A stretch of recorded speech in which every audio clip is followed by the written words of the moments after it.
Hey, Gabe. How's it going? Well, hey, Ian. How are you? I'm all right. Hey, everybody. Welcome to Blank as a Fart. My name is Gabe. This is Ian. That's me. This is our Twin Peaks podcast. I'm the hardened vet taking Ian through his first trip through David Lynch's bizarre little corner of the Pacific Northwest. How we doing today, Ian? I'm doing pretty good. Yesterday was a little struggle, but today I'm feeling a lot better. Feeling into it. All right. Uh, Glad to hear and it. and I actually just watched the episode like a half hour prior to our recording, and I wrote all the notes. So it's fresh on the It's brain so for you. fresh in my mind. All right. Before we get to it, though, I Very wanted to good. do some house cleaning. Housekeeping. I think is what they say in the radio. I don't know, whatever. Um, First They're of all, interchangeable terms. I want to say thank you to everyone who's checked out the podcast. I think we had like 50, 60 people check out the podcast. Super awesome that you guys are checking it out. I know we had some questions, and I just wanted to put some of those questions to rest as you listen to this. Our podcast is available on all major platforms: Spotify, iTunes, Amazon, Google, but I'm not sure if Google's still doing podcasts. I know their player might be down, defunct. You might be able to still find podcasts on Google. I know that they're figuring out their thing. Anyway, Spotify. We were on Stitcher. Stitcher shut down. Mm. So basically, what I want to say to you guys, when you go onto your favorite podcasting platform, just search for the Couch Co-op Show. Now, that's the broader umbrella that our show is under. Blank as a fart. You will get our other podcast, the Couch Co-op Show, which is a video game podcast. You will get Couch Co-op, which is a beer podcast. You'll get Milkman and Reverend, which is a comic book podcast. And you'll get Blank as a Fart. Now, you don't have to listen to those other podcasts. You just have to listen to Blank as a Fart. But you could listen to those other You podcasts. totally should listen to the other And podcasts. hopefully now that Gabe realizes how easy it is to podcast, he'll join us on Couch Co-op once in a while to talk some video games, which I'm expecting him to do at some point. But for sure, that's just how you find us. Just search the Couch Co-op Show. In fact, the photo, the little image, has Gabe in the photo. So you will know, if you're a friend of his that is trying to find his podcast, you will know that is the correct podcast. You You're can in the right also spot. Yeah, you can also find us on youtube.com/milkmanpictures. That's my YouTube page that houses all my creative stuff that I do, and you will find a playlist for Blank as a Fart. All the Blank as a Fart episodes will be in this single playlist, so that you can subscribe to my YouTube page, and then when Blank as a Fart is out, you can just keep following that. And then Once we have enough episodes for a playlist. oh no, I've started That'll the happen now. playlist. I've started the Right. playlist, but you're right. We only have one episode. We will have two by tonight, obviously. But Correct. yes, Yep. this is not something that's going away. This is something that we've committed to. So there will definitely be many more coming. And then something maybe Gabe doesn't know, but we also, because Gabe and I record Wednesday night at 8:00, and I think that's going to be our night every night for a long time, unless something changes. We are going to live stream on twitch.tv/the Couch Co-op Show like we are right now. So people, Oh, you really? can jump on Twitch. You can watch Surprise. us. You can watch us stream live and interact with us if you want to. I know I'm springing this on you now, but in the future, if you want to watch us record live, you will be able to interact with us in the chat. So that's twitch.tv/the Couch Co-op Show. You can interact with us live Wednesday nights at 8 p.m. Pacific Standard Time. That could be fun. But you know what? Maybe no one will ever do it. So one of the I reasons like the idea. I do Twitch as a backup, Gabe, is that if my recording goes bad, I always have a backup recording through Twitch. So it's a good like extra. And it's just like, it's just kind of, maybe we'll get some random person that pops in and talks about Twin Peaks with us. Who knows? Sure, that'd be great. Or, honestly, we probably won't get anybody. But you never know. So that's what I had for some housekeeping. I know you wanted to send some props out to our opening music. I did, yeah. Friend of the show, Zach Domer, was the one who kindly donated his art for us to use. The name of that song is Big Old Dead. You can find that on the album Domer. That's Domer. That's available on Spotify, iTunes, and YouTube. Thanks again, Zach. We appreciate you. Great song. I wanted to play it a little longer tonight because I wanted the additional acoustic guitar to pop in before I, lowered the volume. But I think it's a lot of fun, and I think you're right, Gabe. It totally fits the whole mood. It really does. It It's a does. very fitting piece for the whole overall theme. It's sad but hopeful, which is really how I see a lot of Twin Peaks. Indeed. All right, let's get to it. Let's get into it. All right. I'm going to start with a quick apology to the viewers and listeners. I know I promised you a visit to the Red Room this week. We're not going to get that. Uh, my research indicates that the first episode with the Red Room is episode 2, which is correct. However, what my research neglected to mention is that the pilot does not count as episode 1. Oh. This is episode 1 that we are reviewing today. It is also called Traces to Nowhere. I'm not sure if I mentioned this in the last episode, but the episode titles were not added until they did the rerun on the Bravo network later on during the cable era. Bravo. Right. So, yeah, as far as Lynch and Frost were concerned, episode 1 is episode 1. So we open episode 1 on Cooper's first morning as a guest at the Great Northern Hotel. We get a broader insight to his quirky personality. 2 words, sock garters. I was going to say Batman. Anyway. Batman? I didn't have a good way to establish that with words. But yeah, the hanging upside down bit, another also very strange thing. And he already had his hair done, though, when he went upside down. I mean, what does that say? We also further establish Cooper as a guy who knows exactly what he wants and exactly how to get it, but he does so politely while he orders his breakfast.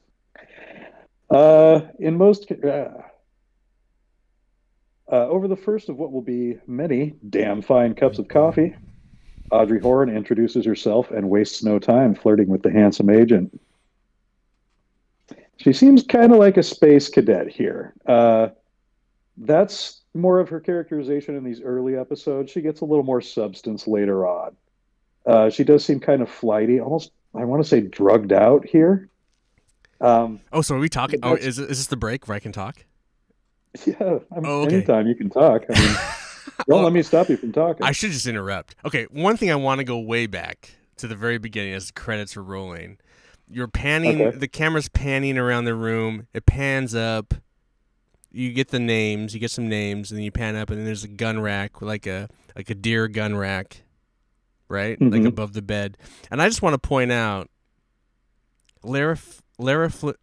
Lara Flynn Boyle, yeah. And a gun rack. Apropos of nothing. Apropos of nothing, but just maybe, And I'm not sure, but I'm pretty sure this was filmed before Wayne's World too. Oh, 2 years. 2 years. I made sure. Yeah. Made sure of that. But I'm just like throwing these call outs out. Just this has nothing to do with this show. Dude, yeah, no, I've got a running tally of RoboCop alumni that we're gonna go over. Okay. Because we add more later as the series goes on. So when he sits down and now I'm forgetting her name, the daughter of the owner of the Audrey. Audrey. I was gonna write the names and I didn't. But man, those guys are fucking. They're like fucking each other. Like both of them, she's like licking her lips and he's like licking his lips. Like those two want to fuck each other. Like the sensual tension is incredible. It's incredible. Yeah, they ramp it up a notch, like just the way he kind of trails off about freshly squeezed. Oh yeah, when she walks into the room. Yeah, yeah. It's pretty. Yeah, and then his food is like the overcooked food. It's kind of like his hair, right? Like it's so plasteredly done. Like he's upside down, so much gel. It's like overcooked that it's not gonna move. Right. It's just like rigid, immobile. Right. Which is kind of like him, but then also not like him. It's a very weird. It's interesting. So he's a study in contrast. Anyway. I don't think I have anything else to talk after breakfast. Anyway. After breakfast. Okay. Well, first breakfast. Like when we get to the First breakfast. police I keep throwing department. my Holy hands at the shit. camera. Anyway, go ahead. Oh yeah. What about second breakfast? Second, like how many fucking boxes of donuts? Like what the fuck is Man. that about? Yeah, and I'm not sure how many of those they actually eat. Like, I'm not sure how many hours it takes them to go through them all. Particularly how Truman was going through his. But Well, what's it yeah, about? and I didn't. Every member in that fucking office is like got their mouth full of donut and they can't talk. Everyone's like, "Blah, blah, blah, blah, blah." I Like mean, is it just the knock on, dumb fat cops thing? I mean, where does that stereotype come from in the long run? Does any kind of so origin on me that? This personally. is where we could use like a live streamer looking this So up for us. my personal opinion is this is just so like as I watch this, Gabe, like Mhm. it just feels it oozes like high school filmmakers. Like they just think something's funny and they just like wouldn't it be funny if you guys are just all choking down donuts and you can't talk? It's apropos of I'm gonna keep using this It's fucking term. Apropos of it's like has nothing to do with anything. It's just they find it funny, so they're gonna shoot it. right. That's literally what I think most of I this want to show see what this is. guy looks like with most of his mouth full Right. of donuts. All of them. And there's so many scenes, in my opinion, like beyond this, like later on, where this is what's happening. It's like, oh, wouldn't it be funny if you guys just fucking did this right now? Oh yeah, let's just do that. Why should we do that? I don't know. Just do it. Just It'll like, make a great shot. Just, or I'll it work it in won't, later. or it won't.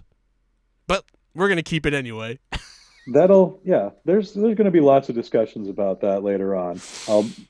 It's too early to bring them up now, but yeah, we'll get into it for sure. Anyway, So let's see. We go to the police station. yes, Cooper lays out the plans for the day. Truman literally stuffs his face with donuts while Cooper rambles on. they all stuff their face with donuts. That's right. Yeah. He walks in the door, and whoever the other thin deputy cop, he tries to The say taller something. one, Andy. Yeah, Andy. He's like, Yeah. "Blah." Anyway, I don't. Yeah, that's one I don't remember. Okay. Yeah. Now we got to get serious as Doc Haywood meets up with the fellas and goes over the salacious details of Laura's autopsy. They don't have toxicology back yet. Oh, that's not how he says toxicology. I know. Oh my God, that drove me nuts. Oh my God. Might as well talk about nuclear weapons while you're at it. Head off to the library. So anyway, the autopsy confirms her cause of death as loss of blood due to several shallow stab wounds. There's also the presence of bite and ligature marks, and the good doctor also happens to mention that Laura had sex with at least 3 men in the 12 hours before she died. More stabbing. More stabbing. Different kind of stabbing. Then we're off to the Johnson household. Oh, I'm sure this was one of your favorites. Oh my God. We're just continuing to establish Leo as a very two-dimensional and almost cartoonishly evil Two-dimensional, human being. one-dimensional, and still, here's my note. Leo is still the worst fucking actor. Like, could you find a worse actor to portray this guy? Like, I haven't done some research on him yet. I can tell you his name is Eric Daré. I don't know anything else he's ever been in other than Twin Peaks. The only thing I know about him is that supposedly behind the scenes, he was one of the nicest guys you could meet. Like, would crack people up with jokes all the time. Very different than the character he was cast to play. I like how he's so upset that she's washed all his clothes, but not this bag of clothes that he didn't bring in the house. Surprise, but yeah. while he says that, he's fucking vacuuming his truck as if you would think that if he was such a douchebag like he is, he'd make her vacuum the truck. Like, it's like, what is going on here? And she's she's a good actress. She's really putting up with a lot of shit. She's pretty. She's a good actress. And like, I do not get It doesn't make any sense to me. Anyway, go ahead. Yeah, no, it's this. They get an interesting arc. And they keep coming Yeah, back it's to him. interesting. In this one, Oh, he they gets will. a Yeah, lot of scene in this one. Holy yeah. shit! You'll see a lot of Leo over season one. Oh, So yeah, Leo's cartoonishly evil. Demands that Philly delays her departure to work for a last-minute load of laundry. Also, who the hell keeps their laundry or their washing machine outside on the back I was porch? gonna write that as a note, but I was like, maybe they're just poor. He's a truck driver. They have a lodge. It's just Maybe. I outside. mean, I was they just and they are like in that remodeling process. Like there's maybe all those walls torn out. right. But I mean, it's fucking February, dog. It's weird. Yeah, I was. Yeah. Yeah, yeah. No. But in this last-minute load of Pacific laundry, Northwest, Gabe. Everyone's backwards out here in the Pacific Northwest. No one lives that way oh everywhere yeah, else. Just especially in but out that deep here, we're north, just. man, right on that Isn't Canadian your border there. washer machine outside, Gabe? I have to go outside to get to it See, because of the exactly. apartment complex I See, live in. But exactly. I don't. I mean, I wouldn't have to stand in the rain while I'm loading it. Shelley discovers a bloodstained shirt in the laundry that she stashes away in a pretty easy to find spot. I mean, Leo's a dumbass if he never looks for it there. Then we get into the interrogation room. James is coming completely clean to Cooper and Truman about his relationship with Flora. Good, honest kid. He's been trying to shake her from her bad habits, like cocaine. But something happened a couple of days ago that has spooked her really badly, and she was not herself the last time he saw her on the night she died. What do you think about James here? Okay, this is my first note because it was bugging me in the first in the pilot. Like I know this kid from somewhere. Mhm. And I didn't IMDb it. I just let it sit in my head. I didn't search it. I should have searched it, but I didn't. This time I'm watching it. He's being interrogated, and it clicked. Mhm. He's fucking from a Few Good Men. He's the idiot That's that correct. is the accomplice in the Code Red. You're Yep, the goddamn right. ironclad white boy. Anyway, he's even Yeah. dumber in that film, but I feel like I don't know, man. he used the same acting technique in this into that. Anyway, that's He's got, the innocent guy who's in way above his head right, and 100%. things that he's got no control over. Anyway, Uh, so there yeah, was James that. Marshall is the name of the actor for those Yes, keeping score. James Hurley is played by James Marshall. Uh, So he could remember his yeah, character's name. yeah, exactly. I'm sorry, James. That was cruel. The other thing I took away from this is the oh my god, the shitty, weird, bad acted, fucking James and Laura flashback at this point. Yeah, a lot of ADR on that one, wasn't Oh there? my god!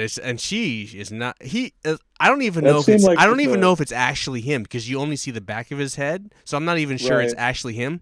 But her acting is so bad here, and It I'm gives just yeah, it like, gives the impression it was just like test footage or yeah, something it's something. that they recycled. Let's just I put. mean, there are a lot of scenes where I start to see, oh man, this budget. Yeah. Like we have different There's ideas what about TV Gabe? in There this was a day and budget. age. I think my film had more of a budget than this whole series You so know, far. I don't know. given inflation, you might not be too far off the mark. Anyway, he's not a bad actor, but I'm not sure He's good for this part. He's very he's good for this part. fine.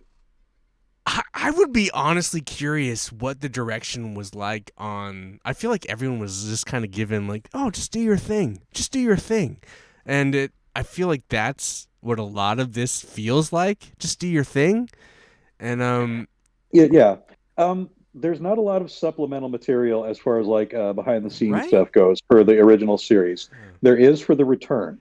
Okay, There's like 30 to 40 minutes of behind the scenes for each episode of the return. interesting.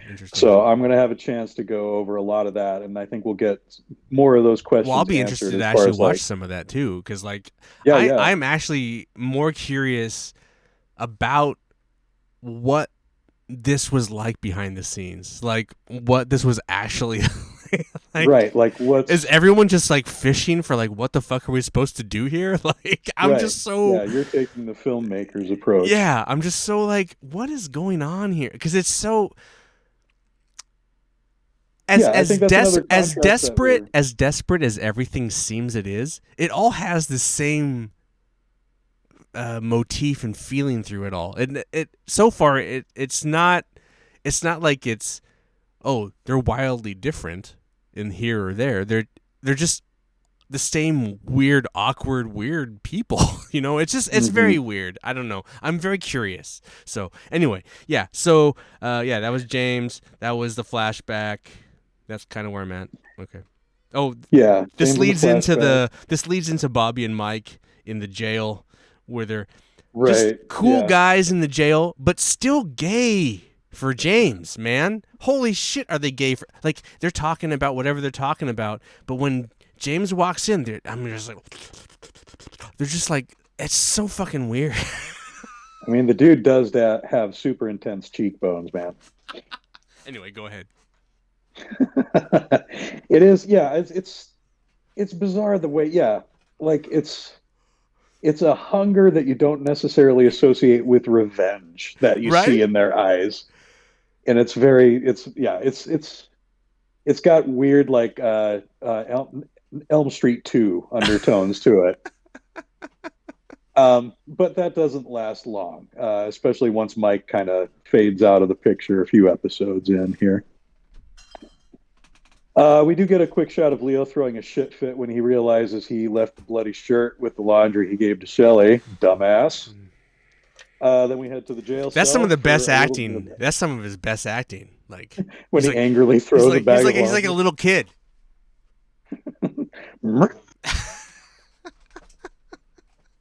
We're gonna get some fun dialogue on Leo from you Oh, in really? the coming Oh years. my Oh God, god. this is Holy gonna be great. shit, dude. I'm already laughing thinking about some of the future episodes, This is a just guy they should and how kill you're gonna right see. away. This guy needs to die. Like, he should have died in the pilot. Anyway, all right. So anyway, in the jail cell, we get a ton of some exposition here. We find out that the 10 grand in Laura's safety deposit box was intended for Leo Mhm. as part of a drug deal. Bobby and Mike are up shit creek without that money. Wait, do they say drug deal though? I don't know if I don't think they I don't think it's specify ever it there. expressed as a drug deal.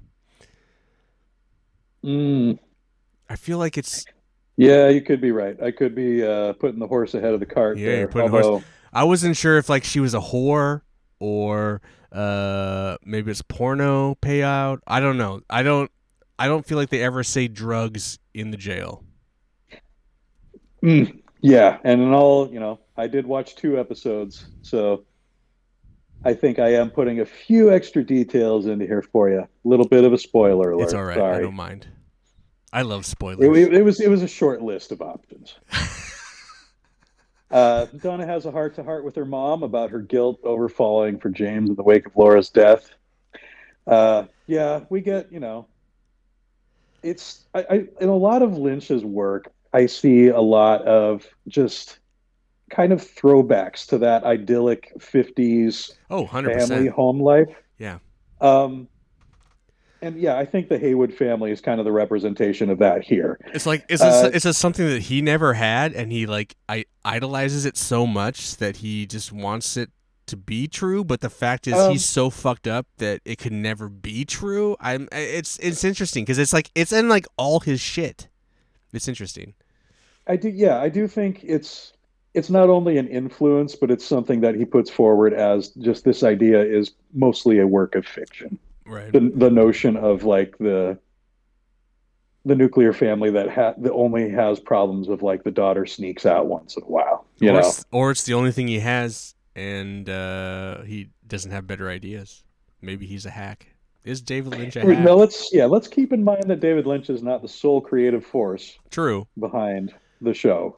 We've got Mark Frost involved, who You know what's interesting though? I've Like got some. Mark Frost and him wrote, like, he's on the writing credits of this. He didn't direct this one, but he is in the writing credits. And I'm curious Mhm. what that entails.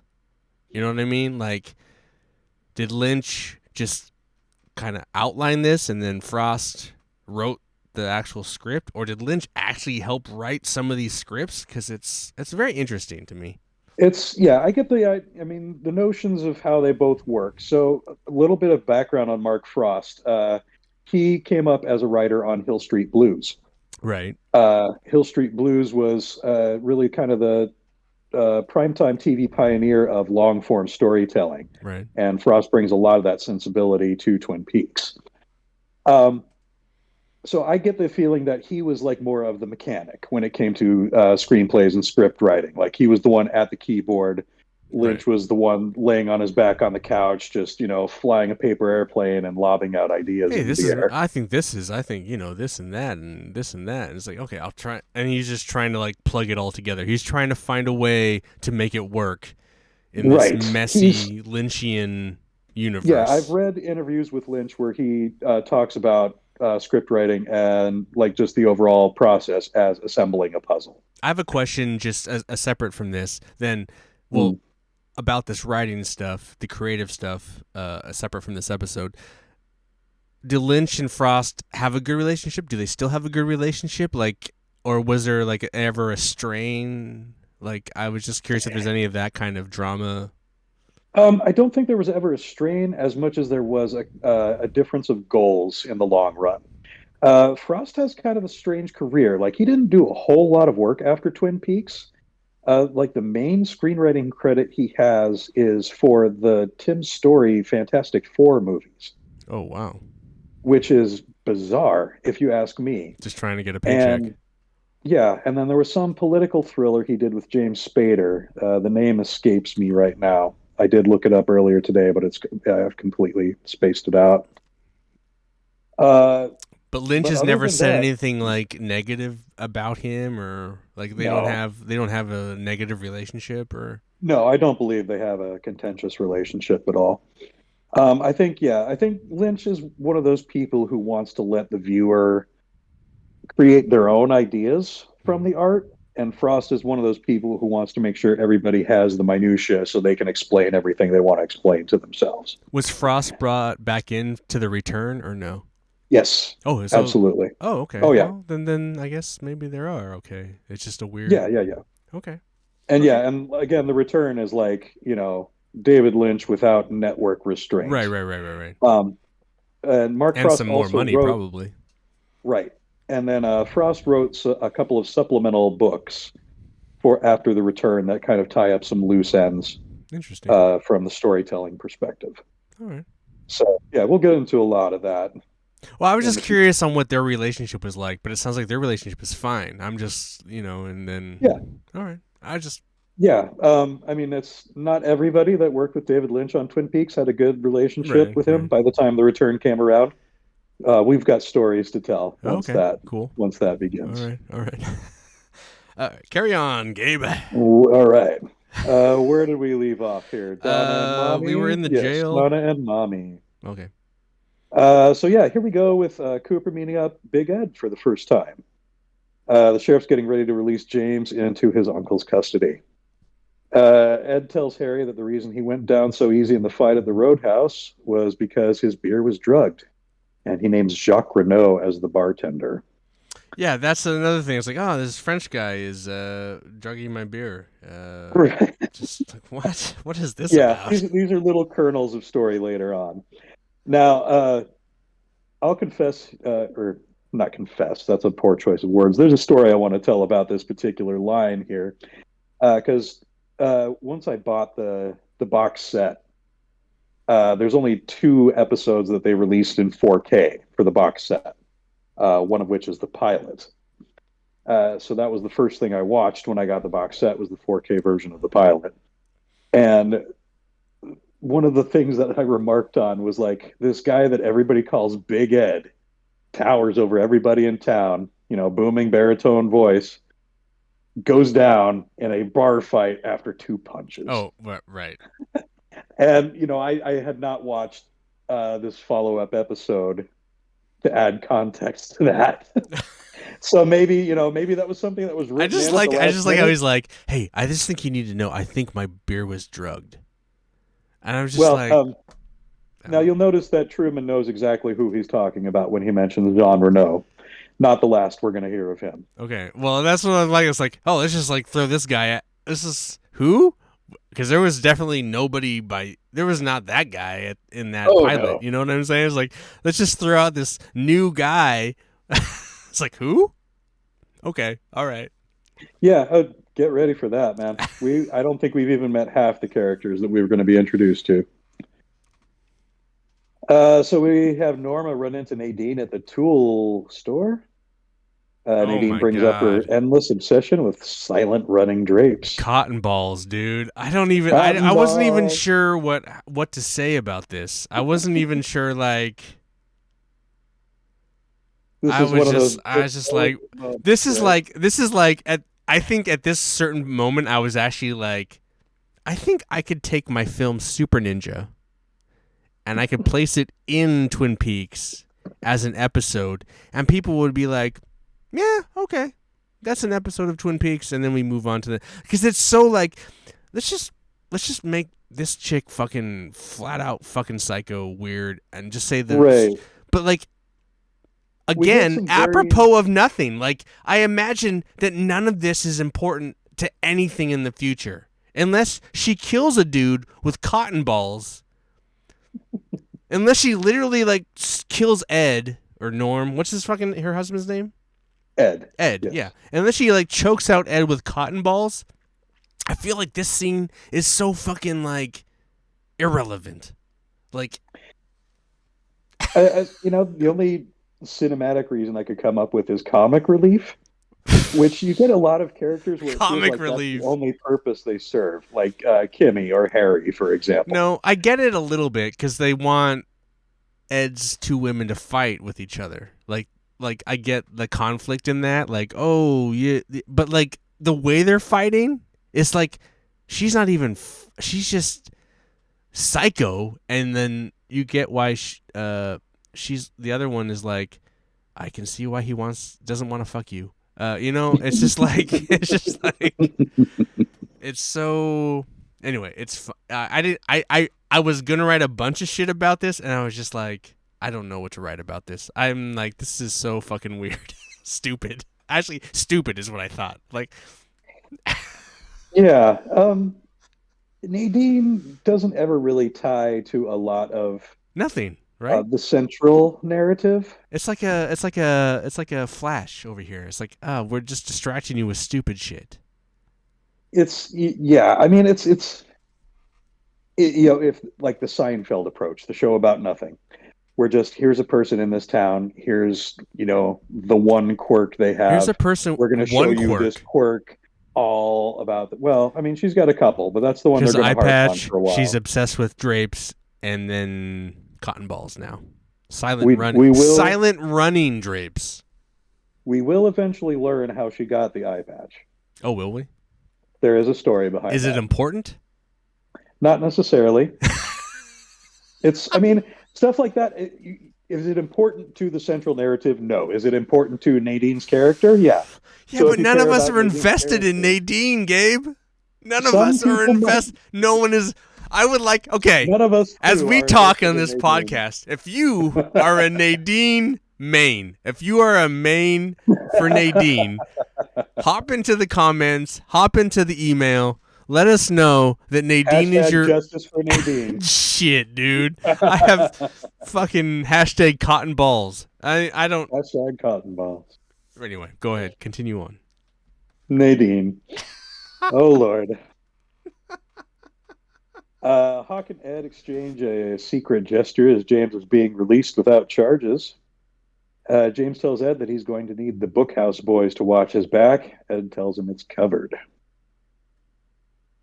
Yeah, that's another one of those like Jacques Rougeau things. That's a little tease for uh, more things to go later on. Where are we? I just lost my place. Pause, pause, pause. James Got got anything to released. fill the James void? got released. Here we go. Harry and Cooper released Mike and Bobby, also without any charges or without any further questioning. But Cooper gives a veiled threat that there are serious consequences should anything happen to James. This is a funny thing here. I will say this. This is the most student film scene, in my opinion. I don't know how to say this. Just as far as it feels kind of derivative and like You the remember? You cocky remember? You cop letting the remember? You punks remember go. Rushmore? Do you remember watching Rushmore? Yeah. And I forget the lead character's name right now. I forget what it is. Yeah, we'll just call him Schwartzman. Yeah, Schwartzman. But they're directing a version of Serpico. He's like doing an on-screen, like they're doing like a theater version of Serpico, and they're all sitting in Right. like the. This is what this scene reminds me of. Like Schwartzman is directing these people. It's just funny to me. I don't know what it I is. do like it does a lot of it does have a theater feel to me. Right.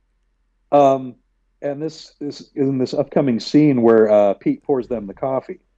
Like the second cup he pours just like it wouldn't even be like a quarter cup of Oh, coffee right, that he right. poured in. Oh, that. But That's he a just whole kind of nother moves thing. on. Yeah. Yeah, he just kind of moves on with the scene.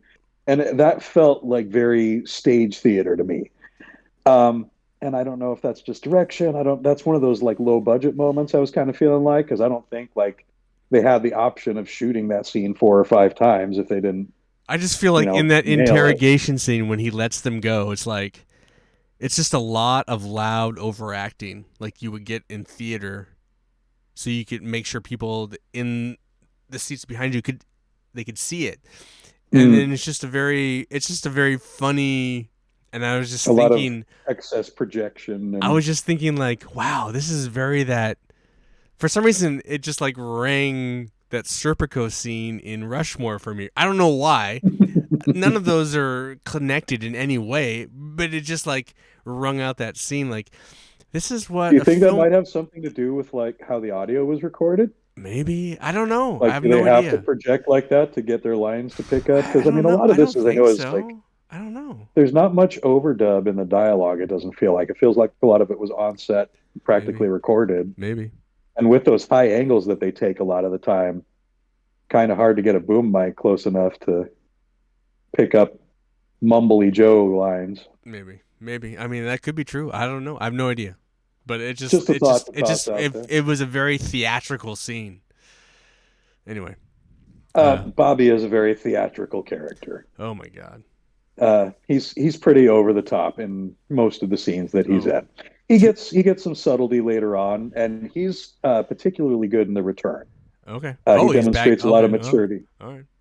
I Not to look spoil forward. too much. Spoil it. Uh, Anyway, go ahead. I've been told that there are other people who are watching along for the first time with the podcast. Oh, So I certainly hope so. I hope, and I really, really would hope that you guys like, somehow send us some comments on Facebook or YouTube or whatever. Like, I would love to hear and read. We could read your comments on the show. I would really appreciate some feedback. It would be great, knowing that I'm not the only one that didn't get into this show. All right, go ahead, Gabe. it wasn't for everybody. This was the '90s, especially. I think we're So moving we're into heading. the fish coffee, right? We are, yeah. That's our next scene here. It's the Blue Pine Lodge is the name of the Packard family home. Josie and Pete have a haha English funny moment before she thanks him for standing up to Catherine for her. Coop and Harry arrive to ask Josie about Laura, who is tutoring her in English. Josie's not able to offer much other than a confirmation that Laura was in a pretty morbid state of mind in the last couple of days she was alive. Cooper again manages to demonstrate his keen intellect by deducing that the sheriff and Josie are banging. Uh, and then Pete belatedly tries to stop them from drinking coffee that was somehow brewed with a fucking fish in the percolator. All right. How does that happen? All right. So let me just first of all, Josie, Jocelyn Packard, whatever you want to call her. I Mhm. like the idea that the reason that the Coop is talking to her is that Laura was giving her English lessons to make her English better. But holy shit, is her English fucking fine? Like Well, I know she doesn't maybe. know what shenanigans are. Oh my god, she doesn't know what shenanigans are. On top of the morning to you, Pete. It's a But very she academic sounds. English It's you're so using. like. It's so like. It's so. It does, yeah, it does seem like it's unnecessary. It's so like. To me, it was like. why not just look at a dictionary if you need to know what words mean? But like, I thought she was helping you with your English in the way you pronounce things, not in your knowledge of what they mean. Because there are books that will tell you that you don't need a person. I don't know. I was just like, because she's so well spoken. She's so well spoken, and it's not like she's using like just first grader words. She's using like a full vocabulary while she's talking to these people. It just seems hilarious. It's just funny to me. I was just like, and then this is your talk Like she about might be playing dumb or something. maybe, and then there's like, and then Mm. this is where the coffee thing comes in, like where he pours like a half a cup for Coop, and then like he like spills a little bit into the other, Yeah. like just psh, and it's like, and then no, none of them, you know, and then a fish in the coffee, like did you make the coffee? How would you not know? Like they actually cut back to him when he's cleaning it out, and you look at Yeah. the little metal thing, and there's this giant fish and some coffee grinds. It's like, well, you made this. How would you not know this giant fish was in that container? It's just like this strikes me as a thing that is like, oh, wouldn't it be funny? This is like a kid. This is like a high school kid. Like, wouldn't it be funny if One I took a shit in your taco and then you didn't know? It's like, what? It's like, it's just, this show is so high school to me. Like, Gabe, we could have made this show. Gabe, we literally could have made this show. We probably could have made it better. Anyway, I don't want to get, it's entertaining. It's weird, but it's just like, what? Serious? Don't drink it. millions There was of a people fish in watch the this coffee. show. He's like, literally comes out, don't drink it. And then they like all choke it down as like it's comedy, and it's just like Oh, just one. such a weird choice. It's such a weird It was. fucking choice. Oh man. Does this fish have Somebody needs to, anything, like, Gabe? we Does need this to just. fish have anything to do with the show? Why would you even think that it does? I'm just We're asking going you. to need Does it to ever? start Is there like? the Is there some original serial fisher who just like every drops time. fish? Like maybe he had a great cherry pie this episode, but maybe the next episode he has a cherry pie and there's fish in it. Like there's not a serial fisher. Like just like We're just going to need a running tally of how many times Ian says that was a weird choice, because Lord, you're going to be saying that at least 5 to 10 times an episode, so that's and not it's just in the just really high weird school stuff. bullshit. It's just It's high school bullshit is what we're talking. We're doing like it's it's high school bullshit. It's like it's Super Ninja. It's like, oh, we thought it would be funny if like so here's an example of Super Ninja. We had just seen the day before, we had went and seen the first James Bond with Pierce Brosnan, and in that he goes, "Oh, you're into gardening?" Just a throw off line. I don't know why that's in that film, but fucking Matt Super Ninja thought it was funny. So in our movie where we're shooting it, he just goes, "Oh, are you into gardening?" Like, it's just apropos of nothing. I don't know why I'm saying this fucking phrase all of a sudden. Like, it's just fucking now in my head, but like, it's no more fitting than it is right now. And it's literally that. It's like, let's just do some stupid shit that people will think is funny. Or not funny, but we'll find it funny. Or we won't find it funny. We'll just think it's fucking weird. I don't know. This is what this show is, and it's it's a part moment that sticks out for it does sure. stick out, but it's not important. It's like red herrings left and right. I Fish everywhere. should have said, one of the sheriff should have said, "Oh, what kind of fish? A red herring?" Like literally, that would have been more on the nose. Now, Anyway, this could be the approach of the director. We'll yes. talk a little bit about Oh, him at the end of the wrap up. okay. All right. Sorry. Carry on. I will That's fine. stop. I'll stop trying to get so fired up. I like fired up Ian. All We right, want all right, fired all up right, Ian. all right. That's good for ratings, right, people? I guess we'll find out. So Catherine takes a moment to berate Josie by phone before we confirm that, yep, she and Van Horn are fucking. We get a little glimpse Oh my into God. their scheme. The plan is they're going to burn down the mill because Josie's too slow at running it into the ground. That way, Catherine can sell the land to Ben Horn for his housing development. Well, what's her? not Ben, but I forget who's Catherine. Catherine. Hmm. Very good actress. Yes. Very good actress. Piper Laurie. Piper Laurie. She's selling this garbage soap opera. You know what? I almost feel bad calling this a soap opera because having watched soap operas that are actually better acted than this, uh, let me just put that out there first. Like, there's a lot of, I mean, there's not a lot of soap operas around anymore, but soap operas when they did exist, when this show existed, were better acted than this. But Piper, she's really, and then this is the foot fetish thing. Like, this is some David Lynch. Right. That was a very early exposure to that for me as a 13-year-old kid, or I guess 12 I would have been at that point. I remember my brother and I giving each other funny looks during that part of the scene. It's like, ugh. It was just, yeah, I like like how her to this toenails day, I don't match the color of understand his it. tie. Like, fucking Oh, perfect. Like, red that's a on the touch I did red. not notice. Yeah, anyway. No, that's a cool cinematography choice.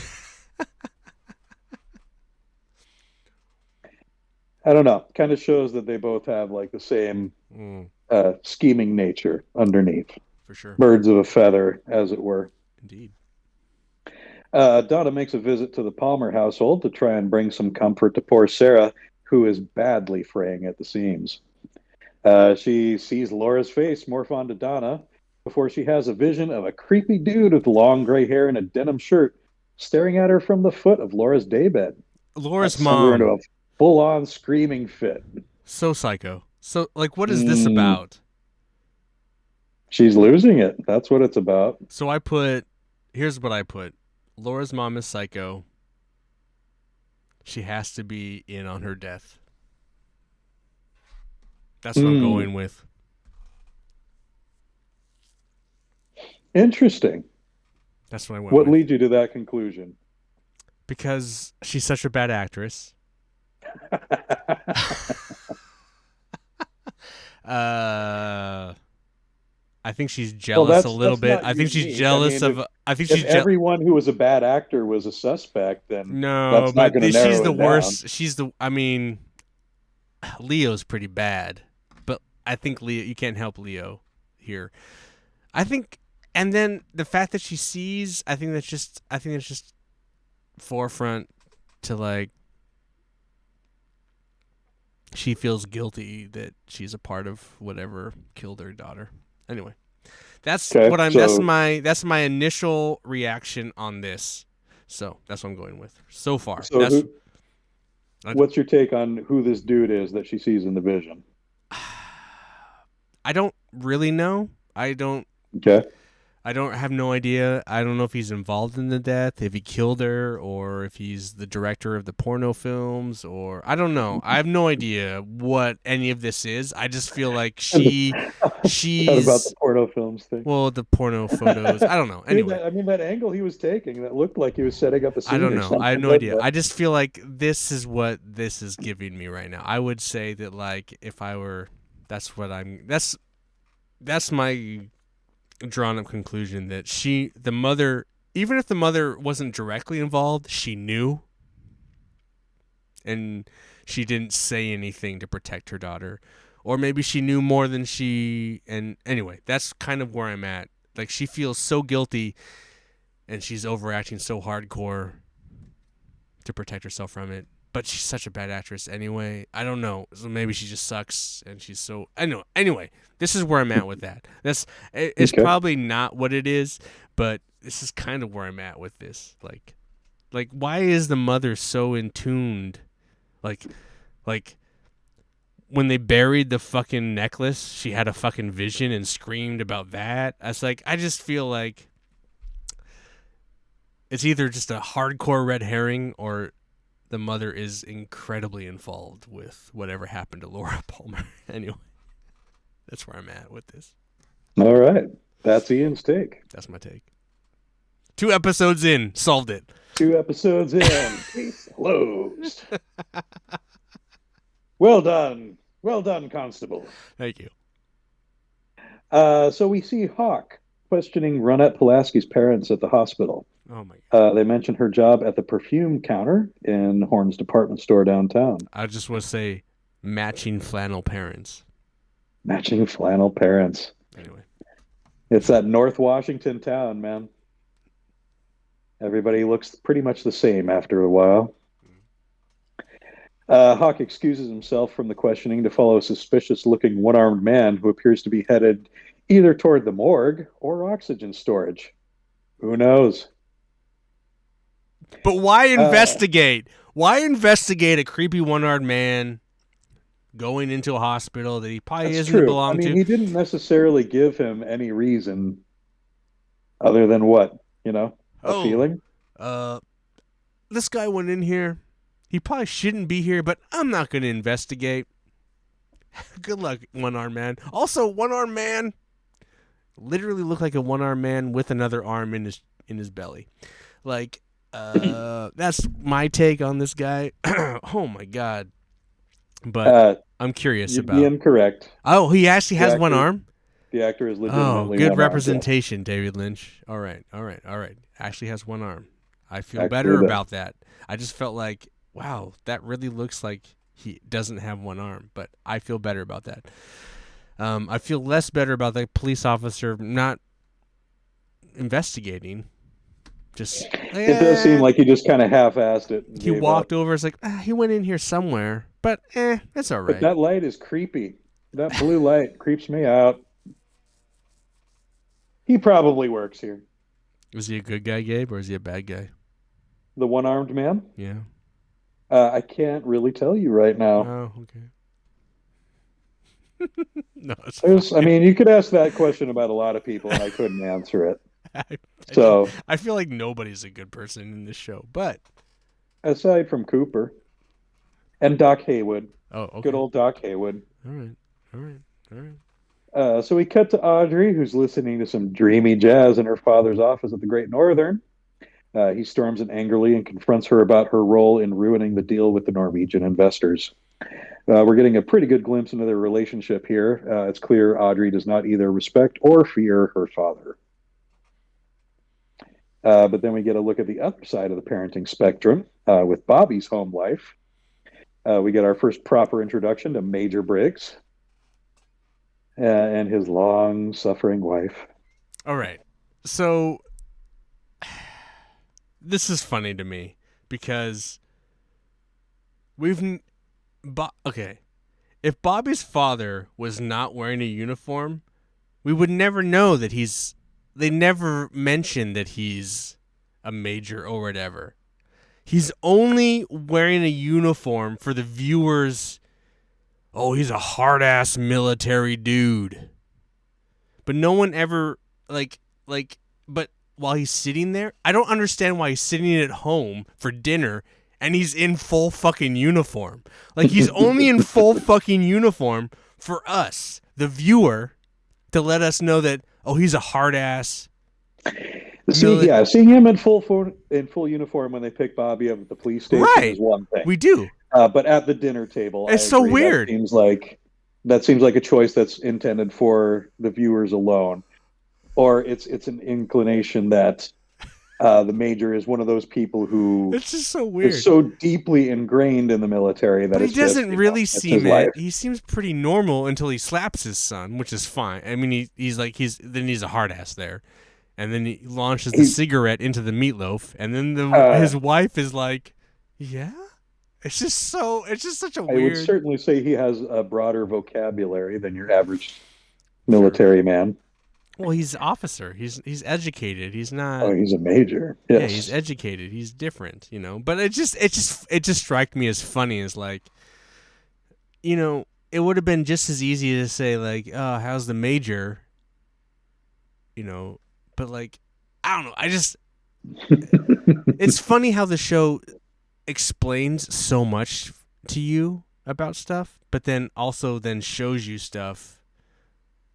I don't know. I find it very funny that they're at the dinner table and he's full uniform. With him in full uniform. It seems I was just like, it's a Hollywood choice.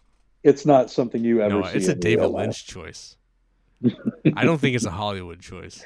I think it might be something you would see in like a 50s sitcom. Oh, I maybe, wouldn't. maybe. It wouldn't surprise me at all to see a '50s sitcom about, like it happened in Bewitched all the time, if I'm not mistaken. Yeah, but that's exactly that's that old, right? So yeah, it's one of I see those what you're David saying. I Lynch see what you're saying. throwback So he's throwing back to influences. that. I got you. Yeah, yeah. It's and a lot of the dinner time, like the family meal, a lot of those times are like instances of throwback. A lot like I think we get this later on. Yeah, the James and Donna's little dinner date at home, which is I it's I more of the think same. It's more I of like think it just, 50s but I idyllic think what home it life. does is it shows how poorly the character development is in the show. It's a part of Now, the. Uh, I don't know. I just feel like I think you might be looking at it from a filmmaker's perspective, in maybe. which you expect a lot of more of that development a lot sooner. Well, we got it Um, sooner, but I guess you they got it for some characters. maybe they're thinking that like no one watched the pilot. But then We got it if for you didn't watch the pilot, you're missing so much of this first episode. Like this first, if you were to go into this first episode, you are fucking lost. without the pilot, absolutely. Yeah, So it's a necessity. if you've seen the pilot, you know that the major is a major. So you don't need him. Mm. It's so for me as a filmmaker, it's mind-boggling that you need to have him still in the uniform. But whatever. I think it speaks to his character. I maybe, think he's one of maybe. those characters that feels the need to You like can apologize his for the show all you want, Gabe. or I could just have a different take than you. No, no, you do. I appreciate it.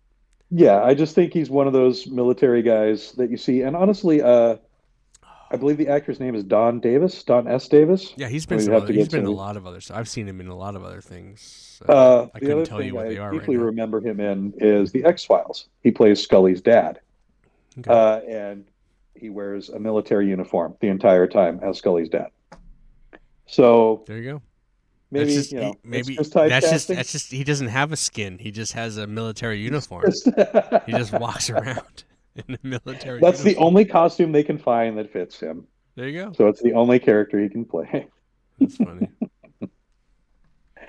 But then the So cigarette launches in the meatloaf.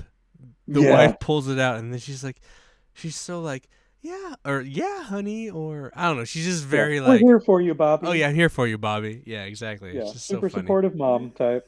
Yeah, Clearly, he's super supportive. yeah, there's more to that family that you'll get to see later. Oh, okay. I'm Once we excited. learn about Major Briggs becomes a far more interesting character once we learn about his job. Oh, okay. Cooper and Truman visit the Double R Diner, have a talk with Norma. She aided Laura in founding a Meals and Wheels program for senior citizens and disabled folks. Holy shit, was Laura a busy girl? Tutoring English, Meals on Wheels, Don't care about uh, any of this. cocaine. Don't care about all the good things that Laura did. No, I only care about Log Lady. Oh, Log Lady. Come on, we don't care about Norma. Sure, Norma's As great. far as I am concerned, She's every minute beautiful. that Peggy Lee is on screen is a good minute. Yeah, no, she's great. No, I'm not saying that.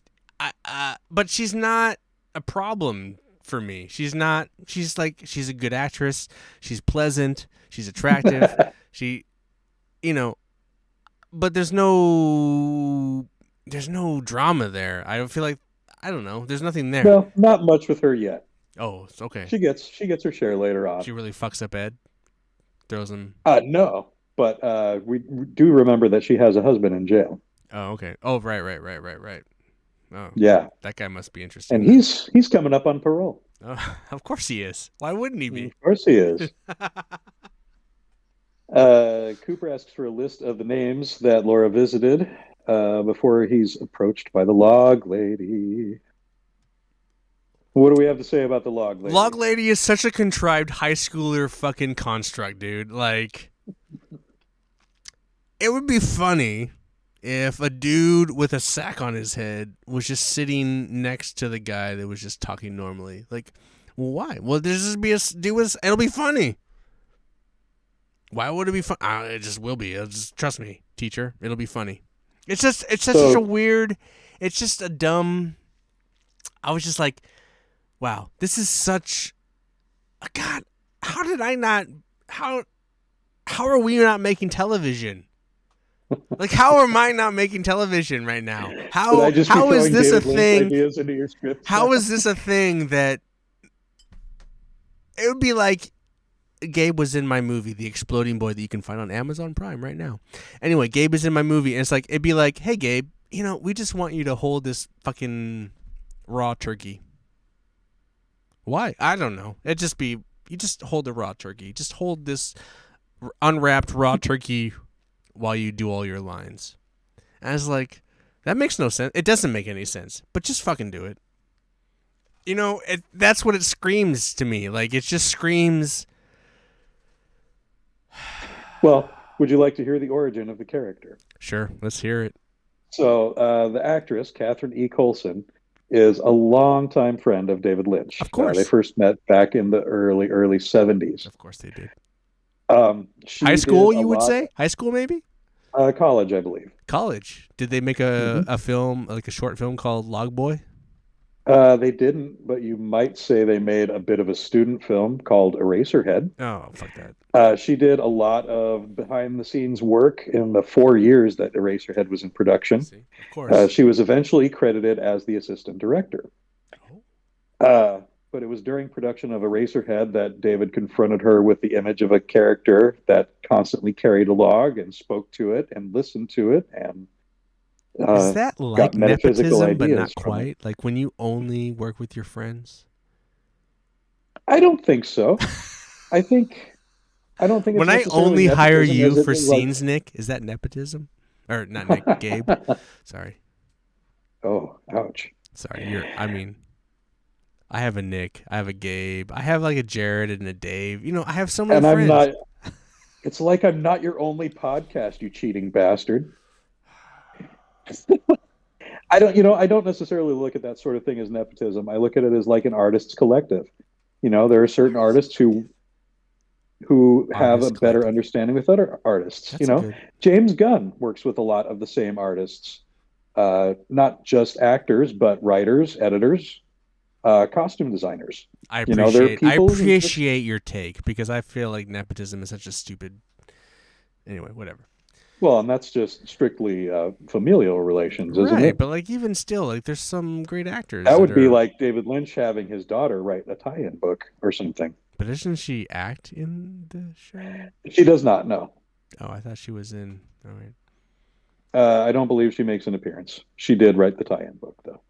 there you go, nepotism. Well, we'll talk about that later. Anyway, That was I was interesting for another interesting thing for a just like 13-year-old boy to the read. log lady is such a fucking. Okay, if you tell me right now that something comes of the log lady, it's important, then it's fine. But if it's just a stupid fucking bullshit character, it's like, what? Like, I get a lot of the cutesy weird shit, but it's like, what is the point in the log lady? There are a lot of people who kind of stand in as an oracle in certain circumstances. So that's log lady, Oracle. Well, I would say, yeah, I would kind of give her that little perspective. Is she You'll note a pretty main Oracle in the show? she makes frequent appearances. Yeah, She bends You the see- spoon and tells Neo that you're the one. And I wouldn't go that far. oh my god, But she's not an entirely worthless character. Not like Nadine is. so it's like in Super Ninja when I have Manly Chicken who does tarot readings with magic cards. He's kind of a worthless character, but he does lead the character to the finish. He's not like totally pointless, but he can tell the guy's future, his tarot readings through magic cards. And so that's kind of similar. I'm trying to compare my shitty first trilogy of films with Twin Peaks. I apologize. I would say that's a pretty good analogy. a fair A fair analogy. Not necessary, but it does help. Right. It's yeah. You're understanding the character. It demonstrates that you're getting it. I got it. Literally a high school contrived character. Yeah, total nepotism. Not nepotism, but Friends helping as we friends with a proved, paycheck. not nepotism, but contrived silly character. It's like in white sports films when you have the magic black man. I The think that's where Chubs. we're gonna go with that. We're gonna go with Oh, the Beggar Vance character. R.I.P. Carl Weathers. Oh, Carl Weathers also. Yeah. Oh yeah, dude. Happy Gilmore. Yes. One of his best roles. I never watched Happy Gilmore, so I couldn't tell you. What? I don't Oh, like. I new don't like. I don't podcast like idea. Adam Sandler movies. Get off my lawn. Anyway. All right. We're getting back to Twin Peaks. Right. Log Back on the Lady. track. Log Lady claims that her log saw something the night Laura died and will someday have something to say about it. Well, I thought Cooper didn't want to talk, didn't want to ask the log. He was He too. didn't. He was like, just ask the log, and Cooper's like, and then she's like, fine, and then she took her log away. I think Cooper Right? was against asking the log. Yeah, he's not open to it yet. He's not open to it. I did. I loved the little bit where he asks Truman, "Can I ask her about the log?" And Truman's response is, "Many have." I thought that was really a good piece of dialogue there. That one made me laugh. It made me laugh too, but it also made me think like, what a fucking high school short film right here. What a fucking. Anyway, you could ask the burrito. You know, it makes me kind of want to watch like the Hill Street Blues episodes that Mark Frost wrote and see what the dialogue is like in those. Because that was, early 80s TV. A very different beast.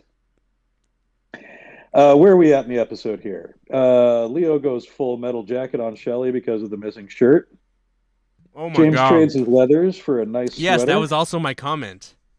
My comment. Fuck Leo, what the fuck? The old soap in a sock trick. Right? How does it get worse? Cue Gomer Pyle. Yeah. It's like, what? And I think and does she die? I don't know. I mean, obviously I don't know. But obviously they're in the remodel. They're in the house. There's all this plastic around. I'm curious if he kills her and then wraps her up and dumps her. I don't know. So, you don't have to answer that. But like in my head, I was thinking like they're in this room that's not finished. There's all this plastic hanging down, and like he's like fucking swinging that, and he could beat the shit out of her and kill her and like wrap her up and dump her. So like, I hope she doesn't die. Just like that other woman who was washed up in a plastic, right? Exactly. So like I was just like, is that going to happen? I don't know. I don't want you to tell me, obviously, but these are the things I was thinking while watching that. Like, okay, I'll leave that one hanging for you. Yeah. Then we skip right from that to James trading his leathers for a nice gray sweater to head to family dinner at the Haywood home, which is continuing to be the one little beacon of normalcy in this insane little town. Which is funny. Like he like cleans up and is like, he's like this hardcore biker, but like, I'm just gonna wear my sweater and. Right. Well, and the other thing is when he talked earlier about needing help from the bunkhouse or the bookhouse boys. It made me like, didn't he have like a whole group of bikers that helped like fight Mike and Bobby for him at the bar last week? Where are those folks to protect him at this point? I don't know. So yeah, not sure what the deal is with the bikers. But I can relate like sitting at the dinner table with my new girlfriend, and then the parents walk away, and like we're talking like, we can talk later, and like reaching across and holding hands and all this like stupid shit. Like, oh my god, are you gonna suck my dick later? No, I don't know about that shit. I don't know what's going on in Daily, but like I can relate with that dinner table dynamic. Yes, that was a very real, probably the most real moment of the series so far. It was kind of funny. It's something that everyone can relate to. I think is that. And then the gay boys are outside, and like, we're gonna kill him.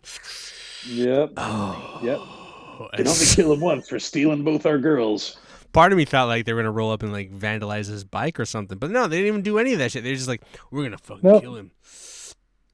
Nope. They just make empty threats like fucking teenagers or something. I guess. I don't know. Let's yeah, let's keep that in mind. These are all supposed to be high school seniors, I think, Oh, right, maybe right. juniors. Oh my God, yes, yes. So All of which Cooper wants to fuck. I don't know. I mean, maybe not, but like most of the young ladies, he's like so fucking gaga for, dude. He's like so hardcore for. yeah, he does tend to turn on the charm for everybody, but he does that for Lucy too. Yeah. All right. So yeah, idle threats from Mike and Bobby in the car outside, and now we make our way to Dr. Jacoby's Mm, island-themed mm, office. mm. He's got an audio diary recorded by Laura on the day she died. We hear her discuss her doubts about James and a quick reference to a mystery man before the audio is for the doctor's ears only. His face grows increasingly distraught, and he opens up a hollowed out coconut to reveal the other half of the heart necklace that we saw stolen from its burial site last week. Roll credits. Doc, here's my note. Doc Jacoby, pervy old white man, kind of looks like Gabe. If Gabe had hair, Sure, we do but have like, similar but like, beards. but like, Gabe, you should go as Dr. Jacoby sometime. With the like the That's the one suit. I'd never considered. That would be an easy wig to find. Just the Hawaiian shirt, and then yeah, there's a different costume he has later on that's a little more iconic. That would be very He easily has your kind of same recognizable. facial structure, is what I meant. Like, I forget. I'm actually forgetting what He his hair does. looks like. But Oh, he's got like, the tight afro, like oh, that's the right, that's tight right. Bob Ross. But like, I was just like, Yeah, he looks like Bob Ross. kind of looks like Gabe. The actor is Russ Tamblyn, I'm who not is at aware. the I don't know who that is. well. He's right now. He's David Cross's father-in-law. He's Interesting. the father of Amber Tamblyn, who is Joan of Arcadia, married to David Cross. And he makes an appearance in a David Cross series called The Increasingly Poor Decisions of Todd Margaret, Okay. Okay. which was a IFC BBC co-production. If you've never seen it, I highly recommend it. Good stuff. Hard Well, to find though. I guess my curiosity with Dr. Jacoby is like, why is Laura Palmer sending the doctor these audio logs? Like, what is this about? You She know? was his patient. He did Yeah, mention that to Cooper, and sure, but like, so why this is like is a tape therapy session essentially. so she records shit and sends it to him? Like, it seems weird to me. A It little does, weird. yeah. Seems a little weird to me. It's But he goes back in his little beanbag chair and gets a little hard on and listens. Like, you do it's kind of like, wonder what he's getting. I mean, to me, he looks sad during the listening of this. oh, He I don't looks think he. upset. Does he? Well, I'm sure he looks upset, but I'm thinking But yeah, it's tough to tell what Jacoby's it's a motivations are. voyeuristic relationship for sure, You though. do get that element from him. I don't do we kind of get that element from all psychiatrists in a way though? I mean, I don't know. I don't the shrinks I've ever been involved with. They never recorded anything and listened to my shit in a beanbag chair. So I don't know. Maybe That wasn't the approach they that took. wasn't They the must have gone approach. to a different Not that I was psychiatrist aware first. of. So I don't know. The other thing I found interesting, way in the beginning, when I forget the old man, this like when they're looking back at the photos of Laura Palmer in the very beginning, he's like, "Oh, she's so beautiful. Who would do this?" Hmm. But as I'm watching, I'm thinking, "Oh, she's so beautiful," and I think you would fucking do this. Every old man in this show would do this, not kill her, but they'd want to fuck her because she's beautiful. And I feel like it's kind of reinforced by like how Cooper reacts to some of the high school female students. Like I feel like everyone's kind of a fucking monster a little bit. Anyway, maybe Underneath. maybe You know, maybe that's I think me that's in a this nail you're current hitting on the head. society looking back at the 90s. Like I'm currently in it's 2024 and everyone's fucking evil right now and society's just a monster bullshit. But looking back at it, when I watch these choices that David Lynch is making, these characters make, or the director, whatever the discussions are, all the males kind of look, all of them, even they all look like predators, man. And I don't know. It's kind of my take right Yeah. now. Yeah, and I don't think you're far off the mark. I think a lot of what the show is about is like the dark underbelly of the idyllic small town and the stuff that you don't see underneath, the stuff that everybody just tries to hide. Um, that's a very common theme in all of Lynch's work. It's something he tends to explore a lot, and he has a very unique way of letting you know when those dark themes and when that evil stuff is starting to creep on the screen through the use of the angles, through the use of the sound design. He has really a lot of the interesting choices he makes are to convey a mood. And even though Cooper is the good guy, he still has some of those dark tendencies. Maybe he doesn't ever act on them, but man, he still feels like a guy that is thinking about it. At least in the show. I don't know if that's how he's supposed to be, but in the show, I still feel like he comes across a little bit, especially in that scene with Audrey. Yes. Oh, 100%. Yeah. And I think that's...